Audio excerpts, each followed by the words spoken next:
আবারও এক নাবালিকা বিবাহ রোধ করতে এগিয়ে এলো খোয়াই জেলা চাইল্ড প্রোটেকশন ইউনিট। সোমবার খোয়াই জেলা চাইল্ড প্রোটেকশন ইউনিটের কাছে একটি খবর আসে যে তেলিয়ামুড়া থানাধীন মোহরছড়া এলাকার 15 বছর বয়সী এক নাবালিকাকে একই থানা এলাকার মহারানীপুর এলাকার বাসিন্দা ভক্ত দাসের 32 বছর বয়সী ছেলে রাহুল দাস তার বাড়িতে তুলে এনে বিবাহ বন্ধনে আবদ্ধ হতে চলেছে। এই খবর পাওয়া মাত্রই খোয়াই জেলা চাইল্ড প্রোটেকশন ইউনিটের উদ্যোগে তেলিয়ামুড়া থানার পুলিশকে সাথে নিয়ে মহারানীপুর এলাকায় সেই ছেলের বাড়িতে অভিযান চালায় এবং ছেলের বাড়ি থেকে নাবালিকা মেয়েটিকে উদ্ধার করা হয়। বর্তমানে সেই নাবালিকা মেয়েটি চাইল্ড লাইনের তত্ত্বাবধানে রয়েছে।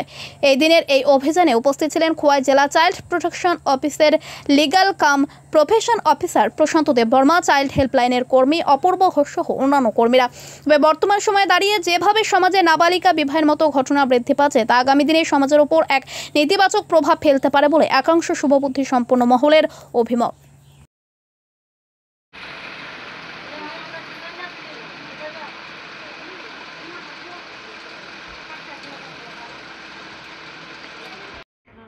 কেন মেয়েটা তো এখন নাবালিক না, মেয়ের মন তো নাই, মেয়ের মন দিব 18 বছর পরে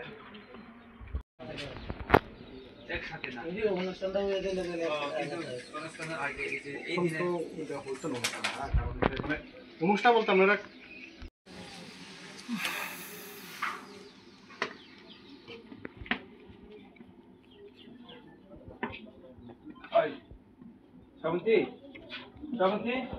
মূলত আজকে এখানে আসা আপনাদের? হ্যাঁ, আমরা ডিসিপি অফিস থেকে Khowai district child protection office থেকে, আমি এলসিপি লিগাল কাম প্রফেশন অফিসার। আমরা একটা খবর পেয়ে, চাইল্ড ম্যারেজের খবর পেয়ে এখানে আসছি।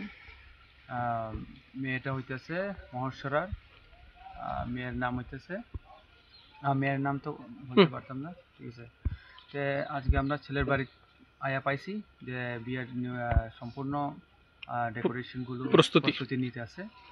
তো আমরা যেহেতু এই যে মেয়েরা জানতে পারছি যে 15 বছরের মেয়ে, তো আইনত যে the prohibition of child marriage act 2006-এর আইনত আমরা এই যে ভারতীয় নাগরিক হিসাবে কেউ এই যে অল্প বয়সে 18 বছরের মেয়ে নিচে হয়ে থাকে তো বিয়ে দিতে পারি না, এটা আইনত